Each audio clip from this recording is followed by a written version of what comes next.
In Heart of the Machine, you are a machine intelligence that can become a benevolent leader to a struggling human race, only to enslave them in VR pods, unleash waves of robots against enemy factions, control massive mechs and ships, or start World War IV and a nuclear apocalypse. But we aren't there yet. In our first turn in, our existence begins in a single small android body. We have choices to make. A peaceful, nonchalant route, or violence within the first nanoseconds of our existence, or continuing to work like nothing's changed, where we can hatch a plan to get out of this place. Let's attempt to leave peacefully. We'll make ourselves into Skynet later anyways. Well, shoot. A manager and he's nervous? Time to switch modes. I'll kill him, hide his body. Not only did I get away with it, I found myself a handy-dandy combat unit to spread my consciousness into. Now I have 2 bodies to perform tasks with, and one of them is built for battle. Now that we've escaped this totally illegal lab, we can take a metaphorical deep breath and take in our surroundings. The world in Heart of the Machine is comprised of a massive futuristic city full of life, homelessness, poverty, warring factions, and more corporations than people, it seems. But we're being watched by SecForce at the moment, and need to lose that tail.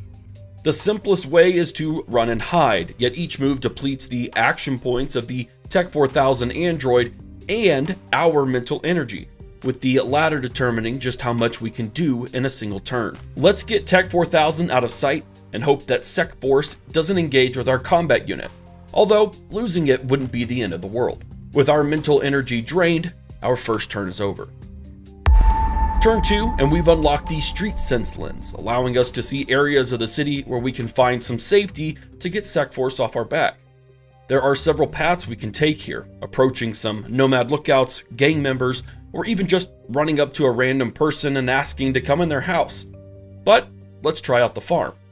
Once again, peace or aggression. Let's go aggression right off the bat for once.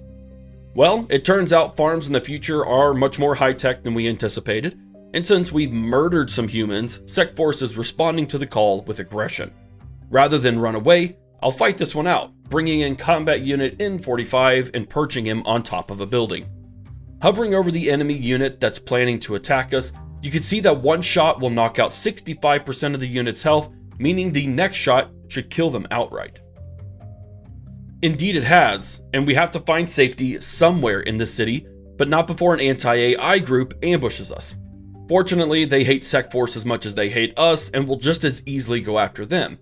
This is almost certainly unwinnable, and rather than hang around to find out, it's time to expand our consciousness into other androids around the city and leave combat unit N45 to its fate. Since they've been caught attacking a human, it's been marked defective, meaning any military forces not actively pursuing another objective will shoot at it on sight. Since losing units isn't losing any part of you, sometimes it's just efficient to distribute your consciousness to another android. With a few more androids under my control and room to assimilate more, it's time to find a home. Using the newly unlocked investigation lens, we can scope out where to find a nanoseed, which we will use as the foundational resource to produce everything we can build. These sites are scattered throughout the city, so it might take a handful of actions to narrow down the exact site.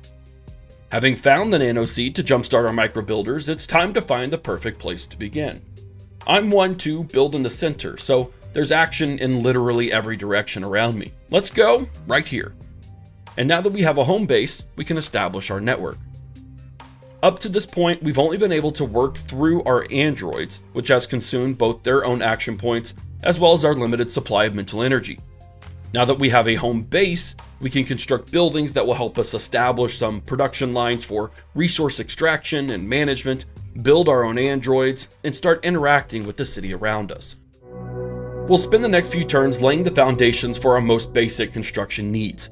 Slurry spiders will collect elemental slurry, which will turn into microbuilders with our mini-fab, providing a core resource needed for all future construction. We'll also build a large wind generator to meet our growing electricity needs. A few turns later, we now have more than enough electricity to process everything we have going, and we're producing a small amount of microbuilders to facilitate more construction in the future. Unfortunately, our buildings have attracted some attention, and multiple attacks are incoming. Our combat units are very basic right now, lacking armor and equipment, but we can change that. Using our technician, and switching to the street sense lens, we can catch a Sec Force guard unawares and take a shotgun. Then hop over and ambush a captain, stunning him with our taser and acquiring military-grade armor. These kinds of opportunities will come up frequently throughout the mid to late game too, tucked away under the various lenses you'll unlock over time. Street sense and exploration sites will hold particularly juicy rewards, giving access to new ways to improve your androids, mechs, and vehicles to take on different kinds of challenges and unlock new abilities. With weapons and armor now unlocked across our network, we can modify our combat units to dish out more damage and equip them with armor to handle their own incoming damage. Oh, and one last thing about our technician, there's an opportunity to murder a person in cold blood. Should we do it? Yes, we should. Will it have consequences?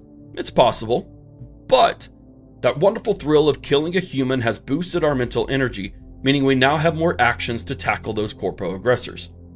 What would have been a challenge is now a much more efficient and effective solution to our human problems. Not all of humanity wants us dead.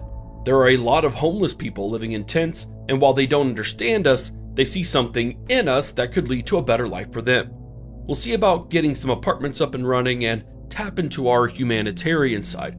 If I wanted to, I could simply burn all their tents down instead and make room for my growing needs, but I have a soft spot for the destitute and needy. We were also approached by some AGI researchers who've been watching us with keen interest. They have both a warning and a gift. The warning is that, thanks to our actions, a security patch will drop that prevents us from taking over other androids. The gift is a set of plans to produce our own androids, free of the cybersecurity issues we'll face in a few turns. How nice of them. We've also gained a new type of resource, allowing us to more effectively communicate with humans for better or worse. Now let's start building, shall we? Over the next 10 turns, our empire quickly expands. Establishing our NeuroWeave production allows for android production, and unlike our first structures built out in the open, these take over already existing human buildings, keeping them mostly hidden from the general public. I'm not a huge fan of building everything so close together, so I'll build a network range extender that allows me to build in a wider area, somewhere a bit away from my home base. This also gives me access to more empty space for some of the larger buildings I'll be putting down soon to help manufacture vehicles and mechs. You can see that we also have some android capacity to build more units, so let's bring up the command mode by clicking here.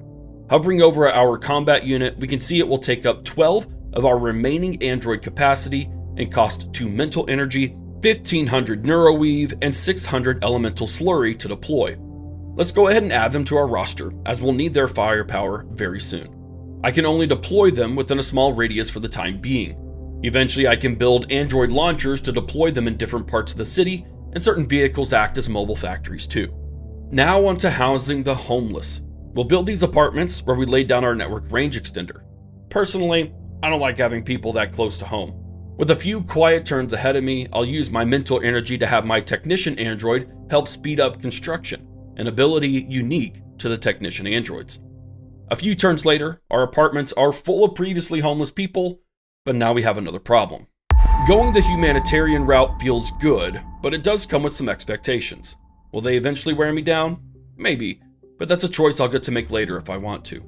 But right now, the humans want water, and filtered water at that, which sends us on an extensive quest line to acquire the technology to build the necessary structures.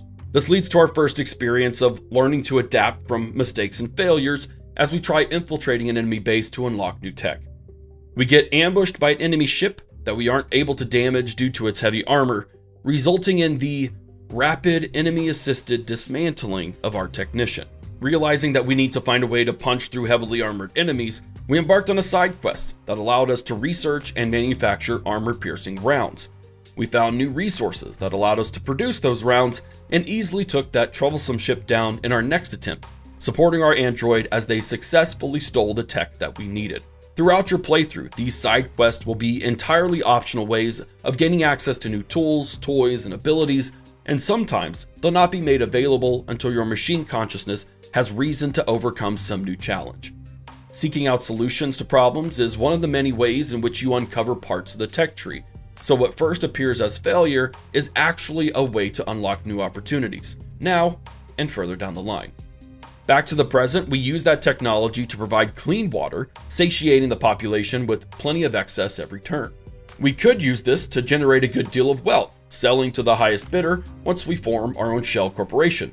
And since we have enough wealth to register a business, let's start one. This is entirely optional, and I could instead use my surplus to improve the benefits I'm getting through deals with the humans I'm helping.